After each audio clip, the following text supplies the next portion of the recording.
के खिलाफ जारी जंग में आज झारखंड के लिए खास दिन है। सीरम इंस्टीट्यूट ऑफ इंडिया में बनी वैक्सीन कोविशील्ड की पहली खेप आज झारखंड पहुंची है। निजी विमान से कोरोना वैक्सीन की पहली खेप बिरसा मुंडा एयरपोर्ट पहुंची।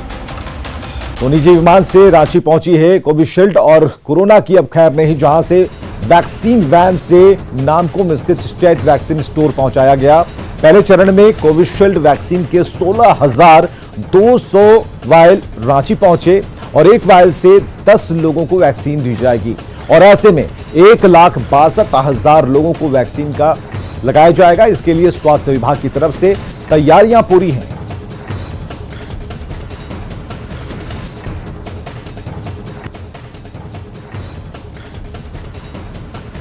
और चलिए सीधे रांची का रुख करते हैं। अविनाश हमारे साथ मौजूद है। अविनाश, एक बड़ा दिन है क्योंकि यहीं से एक एक कदम आगे बढ़ेगा जब लोगों तक टीका पहुंचेगा और लोग कोरोना से खुद को सुरक्षित महसूस करेंगे।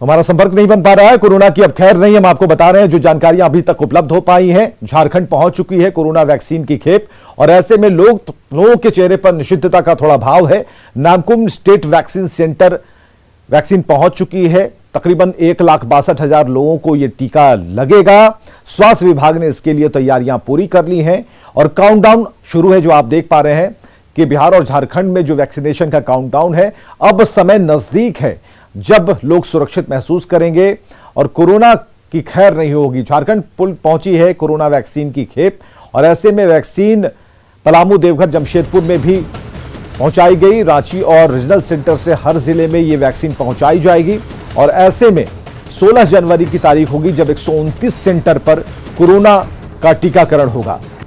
अविनाश हमारे साथ मौजूद। अविनाश, खेप पहुंच चुकी है, इंतजार है बस टीकाकरण का।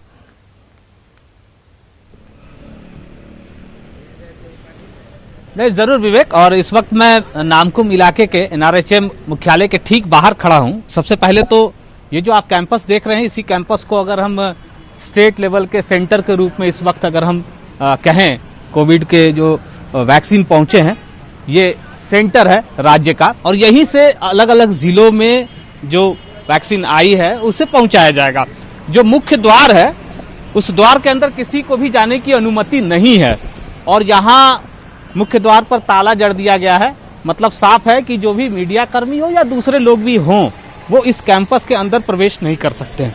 एक अच्छी बात ये कि जिस तरह से तैयारियां चल रही थी, जिस तरह से पहले से घोषणा हो चुकी है, 16 जनवरी से इसकी शुरुआत होगी, देश भर में इसकी शुरुआत होगी और झारखंड भी इसके लिए पूरी तरह से तैयार है। कल भी राज्य के जो स्वास्थ्य मंत्री हैं बन्ना गुप्ता ने साफ तौर पर कहा था कि किस तरह से राज्य के अंदर पहले ही हाई लेवल की एक जो कमेटी थी उसकी एक बैठक हुई और बैठक में ये सारी चीजें स्पष्ट कर ली गई कि जब वैक्सीन आएगा उसे कहां रखना है, कैसे जिलों तक पहुंचाना है, पहले चरण में कितने लोगों को देना है। 1,25,000 के करीब ऐसे मेडिकल स्टाफ होंगे, मेडिकल से जुड़े हुए डॉक्टर हैं, उनको सबसे पहले पहली पंक्ति में रखा गया है, उन्हें वैक्सीन देना है। और यहाँ जो हम संख्या बता रहे हैं 1,62,000 के करीब है, तो ये स्पष्ट है कि जो हम पहले से तैयारी कर रहे हैं उससे ज्यादा हमारे पास पहले से ही वैक्सीन पहुंच चुका है। और दूसरे चरण के लिए भी जब 28 दिनों के बाद दिया जाना होगा तो फिर से कोई एक नई खेप जरूर पहुंच जाएगी।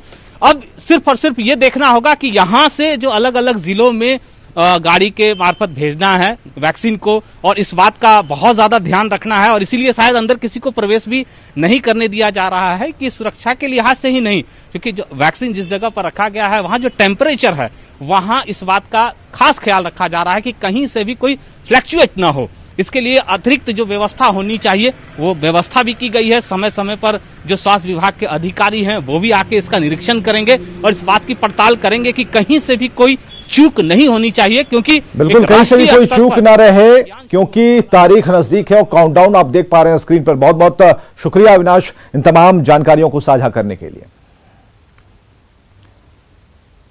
तो कोरोना के खिलाफ 2 वैक्सीन, ये पूरी जानकारी हम आपको दे रहे हैं। 16 जनवरी से वैक्सीन अभियान शुरू हो जाएगा। 2 ऐसी कंपनियां जिन्होंने वैक्सीन को बनाया है, 2 अलग अलग वैक्सीन, और कोरोना के खिलाफ ये 2 हथियार बिल्कुल कारगर साबित होने वाले हैं।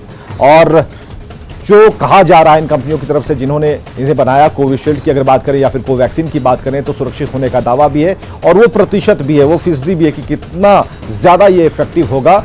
कोविशील्ड 4 से 6 हफ्तों का अंतराल लेगी, वहीं कोवैक्सीन 14 दिन का अंतराल यहां पर इन लोगों ने दावा किया है। झारखंड प्रदेश कांग्रेस में सब ठीक ठाक नहीं चल रहा। लाख प्रयासों के बावजूद बागी गुट शांत नहीं हो रहे। इसी कड़ी में पूर्व सांसद और कांग्रेस के वरिष्ठ नेता फुरकान अंसारी ने एक बार फिर पार्टी के सीनियर लीडर्स के खिलाफ मोर्चा खोल दिया। फुरकान अंसारी ने प्रदेश कांग्रेस प्रभारी आरपीएन सिंह पर बड़ा आरोप लगाया है। उन्होंने आरोप लगाया कि झारखंड सरकार में शामिल मंत्रियों से हर महीने एक तय राशि वसूली जाती है और यही वजह है कि झारखंड में ईमानदारी से कोई काम नहीं हो रहा। उन्होंने आरपीएन सिंह पर झारखंड को ऐशगाह बनाने का आरोप लगाया। साथ ही वन मैन वन पोस्ट के सिद्धांत के आधार पर प्रदेश अध्यक्ष को बदलने की मांग की। फुरकान ने यह भी आरोप लगाया है कि प्रदेश कांग्रेस में 4 साल से कोई कमेटी नहीं बनी और इसकी पूरी जिम्मेदारी आरपीएन सिंह की है। अंसारी जी सीनियर लीडर हैं, उनको इस तरह की बातें नहीं करनी चाहिए। इससे कहीं न कहीं पार्टी की छवि धूमिल होती है। उन्होंने पिछले दिनों आदरणीय राहुल गांधी जी के संदर्भ में भी इसी तरह की हल्की बातें की थी और इस तरह की बातों को करने के लिए उनको आदरणीय प्रदेश अध्यक्ष डॉक्टर रामेश्वर उरांव जी ने शोकॉज दिया हुआ है। उसका जवाब तो देते नहीं। फुरकान अंसारी साहब को अपने जुबान पे लगाम लगाने की जरूरत है। हम समझते हैं कि उन्हें 10 बार सोच करके इस तरह की हल्की बातें करनी चाहिए। कांग्रेस की संस्कृति है। सवाल यह है कि कोई नया बात फुरकान साहब बोल रहे हैं, ऐसी भी बात नहीं है, इसलिए मैं इसे कोई दूसरे रूप में नहीं लेता। और ये उनका पार्टी का अंदरूनी मामला है कि कौन पैसा लेता है, कौन क्या करता है, तो ये सब कांग्रेस में चलता है भाई। तो मैं इस पर कोई अपना टिप्पणी नहीं दूंगा, क्योंकि क्या है कि दूसरे के घर में ताक झांक करना अच्छी बात नहीं होती है। इधर रांची पुलिस ओरमांझी में मिली युवती की सिरकटी लाश केस को सुलझाने के करीब पहुंच गई है। सिरकटा शव मिलने के 9 दिन बाद पिठौरिया के चंदवे से सिर बरामद किया गया। अब पुलिस को इस मामले में आरोपी शेख बिलाल की तलाश है। रांची के ओरमांझी में मिले सिरकटे शव मामले में पुलिस को बड़ी सफलता मिली है। 9 दिन बाद पिठौरिया के चंदवे में सिर बरामद हुआ। ये सिर खेत में दफन किया हुआ था। इतना ही नहीं, सिर को गलाने के लिए नमक भी डाला हुआ था। ओरमांझी में मिली सिर कटी लाश की गुत्थी अब पुलिस सुलझाती हुई नजर आ रही है। मामले में पुलिस को अहम सुराग मिले हैं और युवती का सिर भी बरामद हुआ है। फिलहाल आपको बता दें, सिर तो बरामद कर लिया गया, लेकिन अभी भी पुलिस मामले में और कई अहम सुराग हासिल करने को लेकर लगातार इस इलाके का सर्च अभियान कर रही है। ओरमांझी केस में अंधेरे में तीर मार रही रांची पुलिस को उस वक्त थोड़ी उम्मीद की किरण जगी जब चान्हो के एक दंपति ने सिरकटे शव की शिनाख्त और अपनी बेटी होने का दावा किया। दंपति की बेटी पिछले 1.5 महीने से लापता है। पुलिस की जांच में ये बात सामने आई कि उस युवती का चंदवे के शेख बिलाल से संबंध था, जिसके बाद पुलिस ने न सिर्फ शेख बिलाल की गिरफ्तारी की कोशिश शुरू की, बल्कि उसकी तस्वीर भी जारी कर लोगों से सहयोग की अपील की। वहीं पुलिस ने बिलाल की पत्नी और रिश्तेदारों को हिरासत में लेकर पूछताछ शुरू की है और आखिरकार पुलिस को चंदवे में सिर कटी लाश का सिर मिला। एक यहाँ पे हेड बरामद किया गया है, जिससे कहा जा रहा है कि ये जो हेड बॉडी है वो सो कॉल वो जो हेडलेस जो लेडी मिली थी वहाँ पीओ से, उसका हो सकता है। युवती के शव का सिर तो बरामद कर लिया गया है, लेकिन अब भी हत्या की गुत्थी उलझी हुई है। आरोपी बिलाल का अब तक कोई सुराग नहीं मिला है। वहीं सिर कटे शव की शिनाख्त के लिए पुलिस को डीएनए टेस्ट की रिपोर्ट का इंतजार है। वारदात को क्यों अंजाम दिया गया, बिलाल कहां पर है, इस सब की गुत्थी अभी भी अनसुलझी हुई है और पुलिस उसी को लेकर अब मामले में बिलाल की तलाश कर रही है और उसको लेकर ही पुलिस ने उसकी तस्वीर भी साझा की है। अब देखना होगा कि पुलिस गिरफ्त में बिलाल कब तक आता है और इस मामले के हत्या के पीछे जो राज अभी भी छुपा हुआ है वो कब तक बाहर निकल के सामने आ पाता है। कैमरामैन संजीव तिवारी के साथ ओम प्रकाश, न्यूज़ 18 रांची। तो रांची के ओरमांझी में जिस युवती की हत्या हुई थी उसका सिर मिल गया है। पुलिस को डीएनए जांच की रिपोर्ट का इंतजार है, लेकिन अब तक हत्याकांड का आरोपी फरार है। पुलिस की पूछताछ में हत्याकांड की गुत्थी सुलझती नजर आ रही है और आपको बता रहे हैं कि आखिर क्यों हुई थी युवती की हत्या। अब तक सूफिया आरोपी शेख बिलाल की दूसरी पत्नी थी। सूफिया का बिलाल की पहली पत्नी से विवाद था।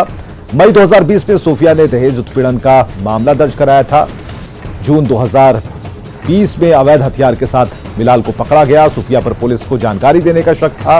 ये बात आगे बढ़ती है और पुलिस की पूछताछ में बिलाल की पत्नी ने ये सारे राज खोले। पत्नी और बेटे के साथ खेत में सूफिया का सिर गाड़ा। पूर्व पति को छोड़ बिलाल के पास आई थी सूफिया, और बिलाल के बाद अब सूफिया तीसरे युवक के संपर्क में थी, ये भी खबर है।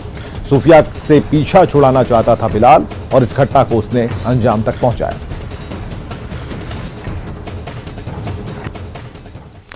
झारखंड में बेटियों की सुरक्षा पर लगातार सवाल खड़े हो रहे हैं। अब रामगढ़ के पतरातू डैम में हजारीबाग मेडिकल कॉलेज की छात्रा का शव मिला है। शव के हाथ पैर बंधे थे। फिलहाल पुलिस मामले की जांच में जुटी है। झारखंड में बेटियों की सुरक्षा पर सवाल। मेडिकल की छात्रा पूजा भारती की हत्या। पतरातू डैम में मिला छात्रा का शव।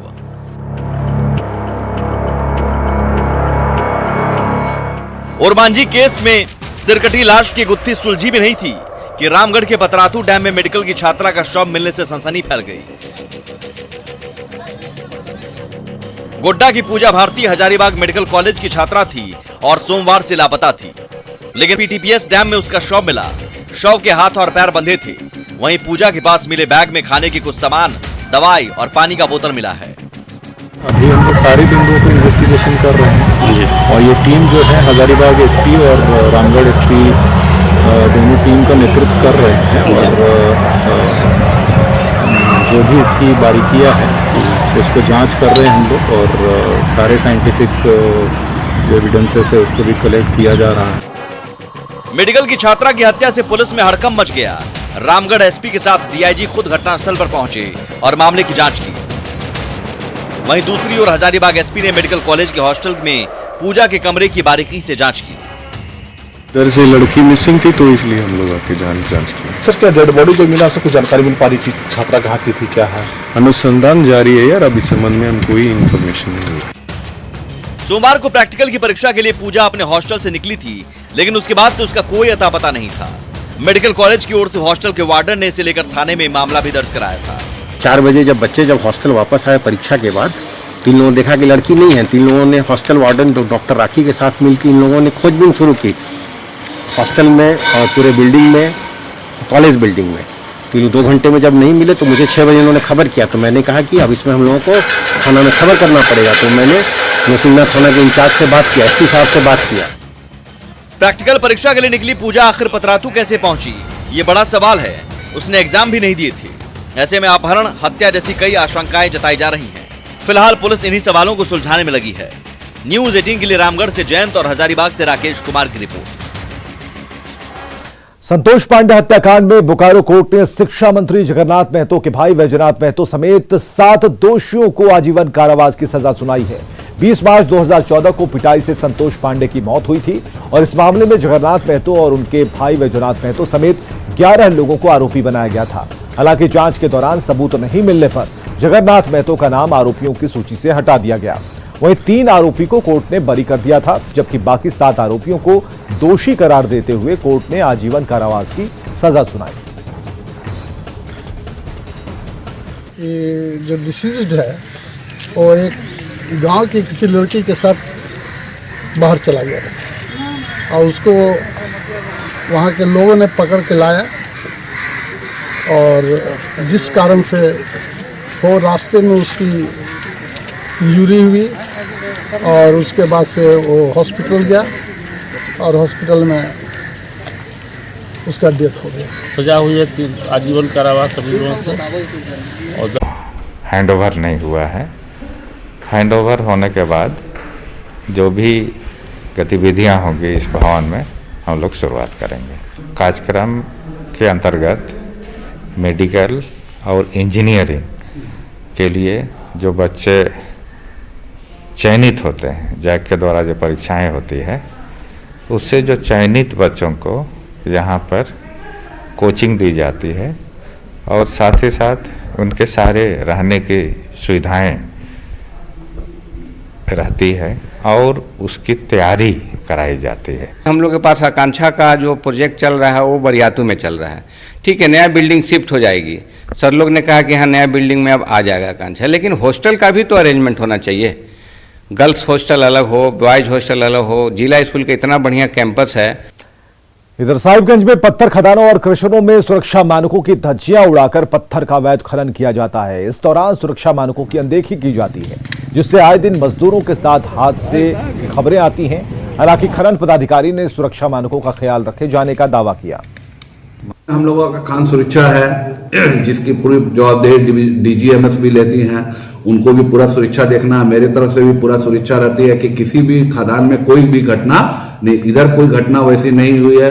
फिर भी आकस्मिक रूप से कई घटना घटती है तो उस पर पूरी निगरानी है कि जिले में धड़ल्ले से चल रहे पत्थर खदानों के बीच कई तरीके से सुरक्षा मानकों का ख्याल नहीं रखा जाता है। सुरक्षा मानकों की अनदेखी कर चल रहे जिले में कई पत्थर खदान और क्रशर चल रहे हैं, लिहाजा आए दिन मजदूरों के मरने की शिकायतें मिलती हैं।